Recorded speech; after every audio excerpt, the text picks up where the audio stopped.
Dear students, welcome to the lectures of material science for semester examinations. मैं doctor स्वदेश कुमार सिंह। आज हम discuss करेंगे क्रीप क्या होती है और डिफरेंट टाइप्स ऑफ फेलियर क्या होते हैं।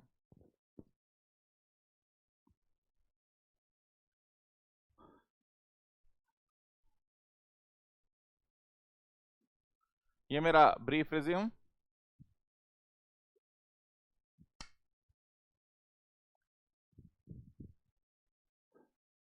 एंड ये टेलीग्राम चैनल और एवरी संडे 5 PM मैं इसमें लाइव रहता हूं। कोई भी डिस्कस कर सकते हैं आप और कोई भी डाउट डाल सकते हैं इसमें। तो देखते हैं क्रीप क्या होती है। क्रीप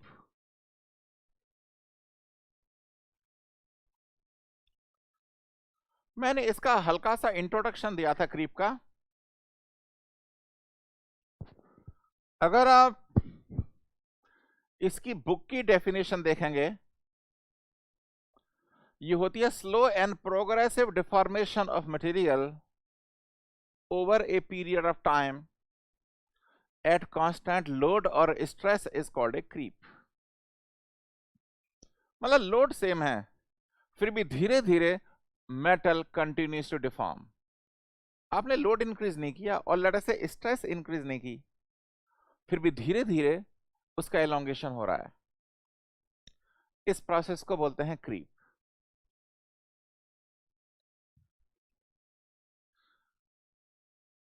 स्ट्रेंथ ऑफ मटेरियल्स में जब थोड़ा परमानेंट डिफॉर्मेशन हो जाता है, हम कहते हैं मेटल फेल हो गया। पर मटेरियल साइंस में जब तक मेटल टूट नहीं जाता तब तक बोलेंगे नहीं कि भैया फेल हो गया। तोड़ना है सबसे पहले उसे। तो एक्चुअली होता क्या है, अगर आप क्रीप कर्व देखेंगे, अगर आप एक ग्राफ ड्रॉ करेंगे between stress and strain, production में टोटल क्रीप होने के लिए जरूरी है कि आपका जो टेम्परेचर है, temperature should be more than recrystallisation temperature.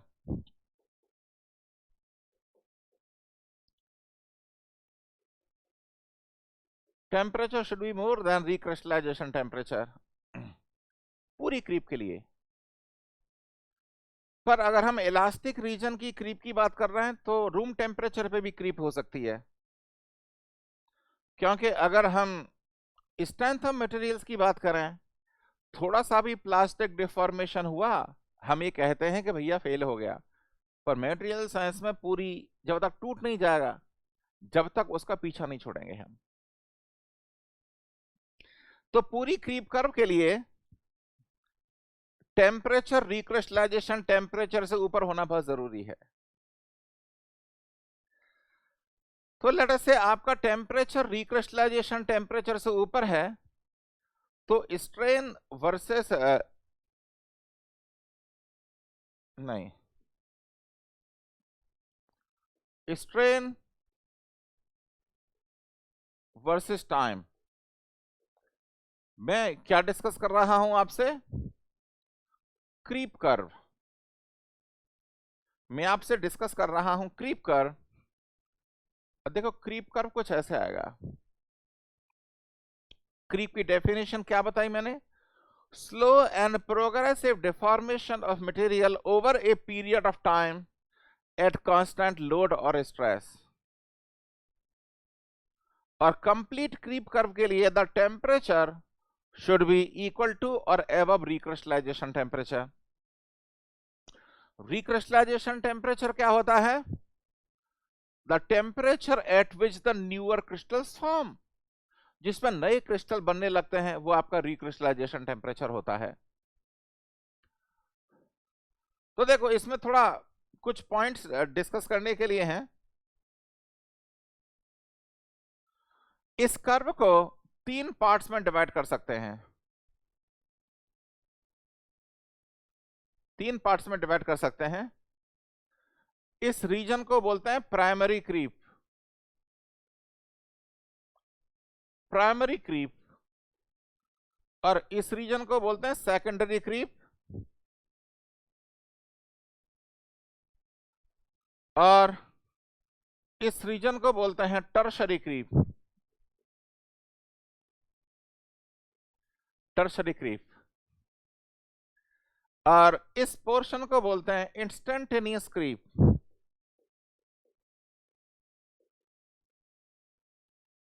Instantaneous creep.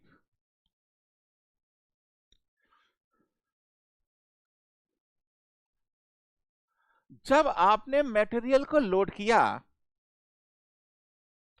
जब आपने मटेरियल को लोड किया तो instantaneous creep immediately appears in the material. जो इंस्टेंटेनियस क्रीप है, it immediately appears in the material. ये जो इंस्टेंटेनियस क्रीप है ना, it is similar to elastic strains, it is similar to elastic strains. तो अगर आपने लोड हटाया तो इंस्टेंटेनियस क्रीप में डिसअपीयर। प्राइमरी क्रीप रीजन में स्ट्रेन रेट डिक्रीज हो रहा है, यहां पे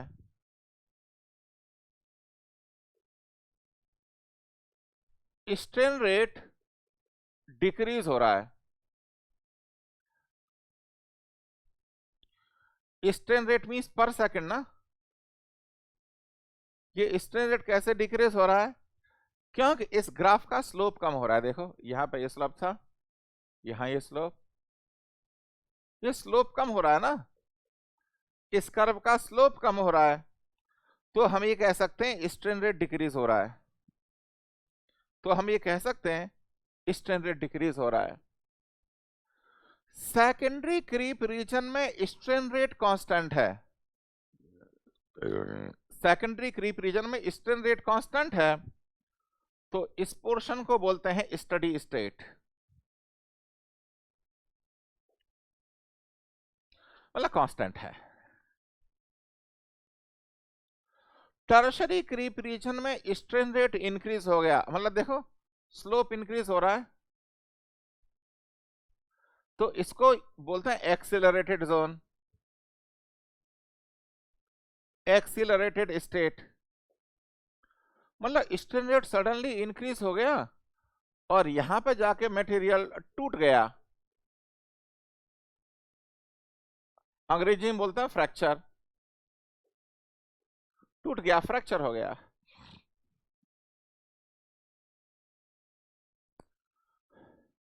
तो ऐसा क्यों हुआ?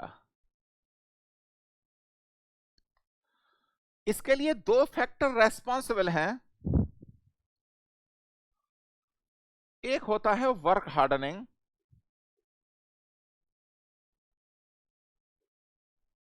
और दूसरा होता है रिक्रिस्टलाइजेशन।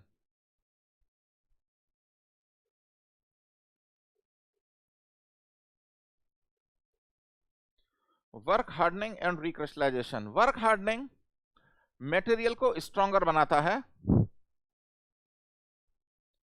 और ये मटेरियल को सॉफ्टर बनाता है। रिक्रिस्टलाइजेशन मटेरियल को सॉफ्ट और सॉफ्ट बनाएगा, वर्क हार्डनिंग मटेरियल को स्ट्रॉन्ग और स्ट्रॉन्ग बनाएगा।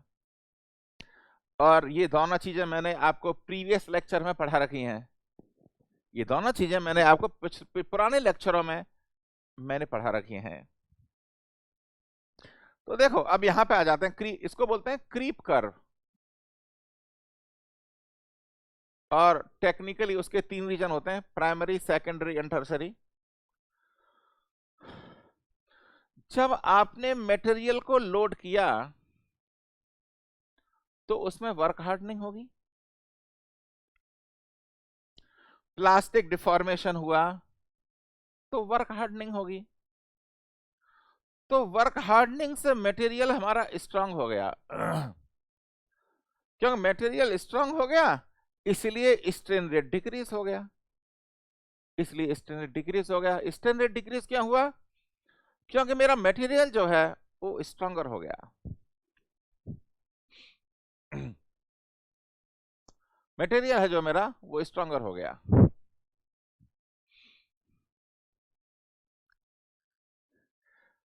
पर ये बात ध्यान रखोगे जो मेरा टेम्परेचर है it is above recrystallisation temperature, मतलब नए नए क्रिस्टल्स भी बनेंगे। सेकेंडरी क्रीप रीजन में क्या हुआ? ध्यान से सुनना आप, क्योंकि रिकॉर्डेड लेक्चर है, ध्यान से सुनना। वर्क हार्डनिंग ने जितनी डिसलोकेशन बनाई, वर्क हार्डनिंग ने जितनी डिसलोकेशन बनाई, रिक्रिस्टलाइजेशन उतनी डिसलोकेशन खा गया। आउ आउ, जितनी डिसलोकेशन नहीं बनी रिक्रिस्टलाइजेशन उतनी डिसलोकेशन खा गया। अब अंग्रेजी में कैसे बोलेंगे इसे? In the secondary creep region there will be a balance between work hardening and recrystallization. There will be a balance between work hardening and recrystallization.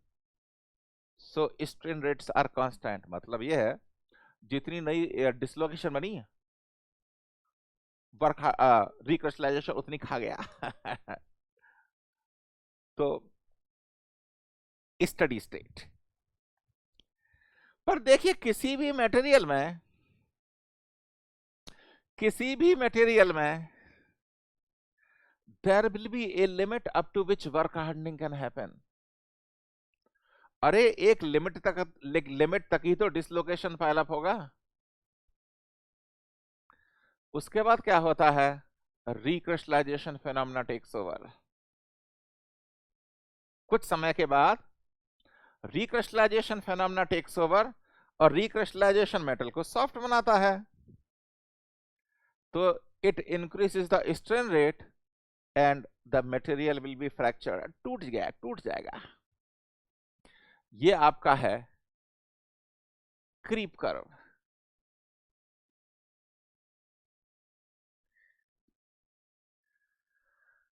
ठीक है, अगर आप सेम क्रीप कर्व को एक बार और देखें,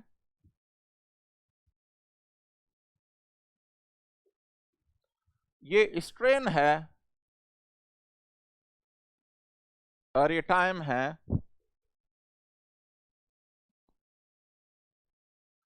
बच्चों देखो क्रीप ये बहुत एरोस्पेस एप्लीकेशन में बहुत इंपॉर्टेंट होती है। जैसे आपका ये ग्रेन बाउंड्री है ना,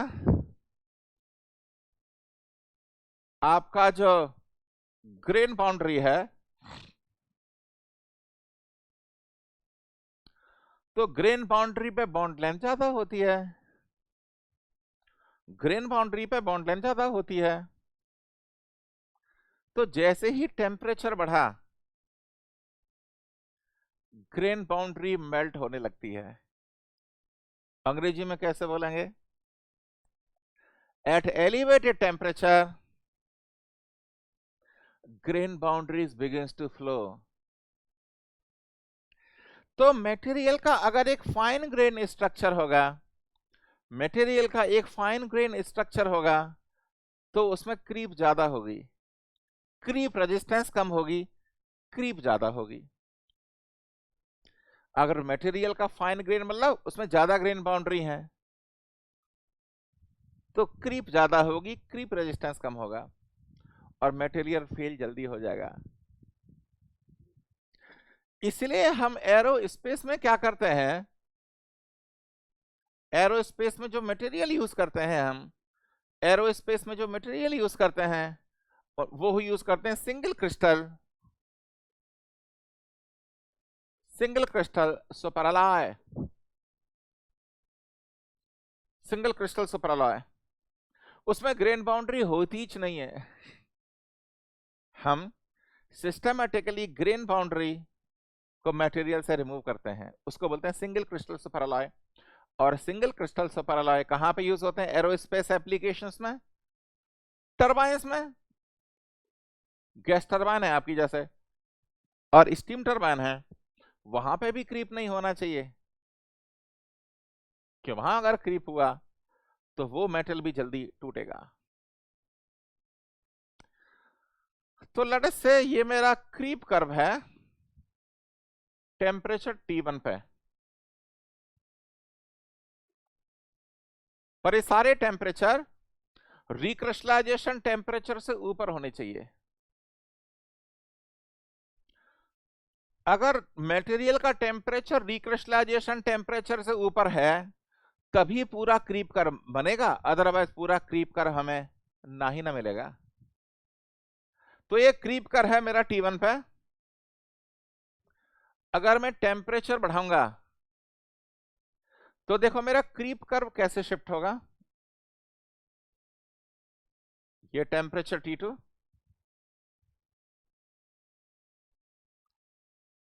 T3, T3 greater than T2 greater than T1,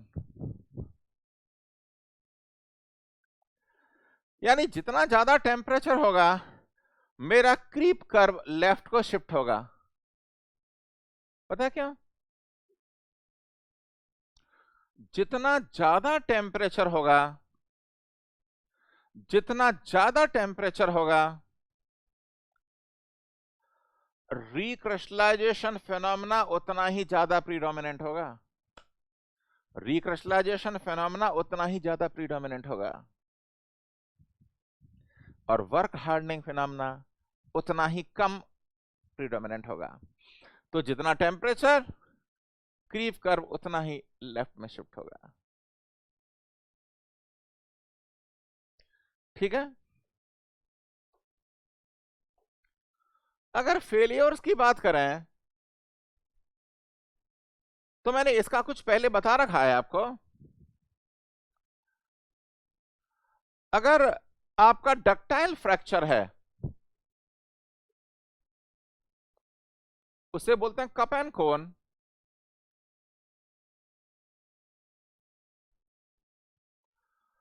और मैंने ये भी बताया आपको कि कप एंड कोन फ्रैक्चर आप अपनी नंगी आंखों से नहीं देख सकते। You need scanning electron microscope, you need scanning electron microscope, popularly known as SEM। आप नंगी आंखों से नहीं देख सकते। और दूसरा होता है brittle fracture. Brittle fracture is a cleavage fracture. जैसे चॉक पीस तोड़ा तो आपको फ्लैट सरफेसेस दिखें, ये क्लीवेज फ्रैक्चर है। अगर आपको SEM इमेज में बहुत सारे गड्ढे मिले इसका मतलब ये डक्टाइल फ्रैक्चर है। आप ये भी कर सकते हो बच्चे लोगों कि आप ना गूगल में टाइप करो cup and cone fracture SEM, आपको माइक्रोग्राफ मिलेंगे, आपको उसे देख सकते बहुत सारे गड्ढे। अगर ये जो गड्ढे हैं ना, गड्ढे एक डायरेक्शन में हो, आपको लगे गड्ढे बहुत डायरेक्शन हो, गड्ढों की लाइन चल रही है, एक डायरेक्शन में गड्ढे अरेंज्ड हो, इसको बोलते हैं शेयर फ्रैक्चर। इसको बोलते हैं शेयर फ्रैक्चर। देखिए मिक्स्ड मोड भी होता है, कुछ टाइप ऑफ फ्रैक्चर बहुत तरीके के होते हैं, मतलब पर आप सेमेस्टर एग्जाम्स के लिए ये तीन ही पढ़ो। बहुत सारे प्राइवेट कॉलेज टीचर बताते हैं, आप आंखों से देख के बता सकते हैं कि डक्टाइल फ्रैक्चर, ब्रिटल फ्रैक्चर, ये गलत बोलते हैं आपसे वो। ऐसा अपनी नंगी आंखों से देख के आप नहीं बता सकते कि कोई फ्रैक्चर्ड सरफेस है वो डक्टाइल फेलियर है या ब्रिटल फेलियर है। वो बता सकते हैं only under scanning electron microscope. ये स्कैनिंग इलेक्ट्रॉन माइक्रोस्कोप क्या होता है? ये इलेक्ट्रॉन गन है और यहां पे आपका वर्कपीस है। तो होगा क्या, इलेक्ट्रॉन आएगा इससे, इससे हिट करेगा और ये रिसीवर में जाएगा। और जो सरफेस की टोपोग्राफी, जो सरफेस है उसकी टोपोग्राफी बता देगा, मतलब सरफेस फिनिश कितनी है, रफ है या टाइप ऑफ फ्रैक्चर क्या है। तो आप सेमेस्टर एग्जाम्स के लिए इसी पे फोकस करो। तो मैंने इस लेक्चर में आपको बताया क्रीप क्या होती है, क्रीप कर्व क्या होता है, और टाइप ऑफ फ्रैक्चर कितनी तरह का होता है। Wish you all the best and good luck to you.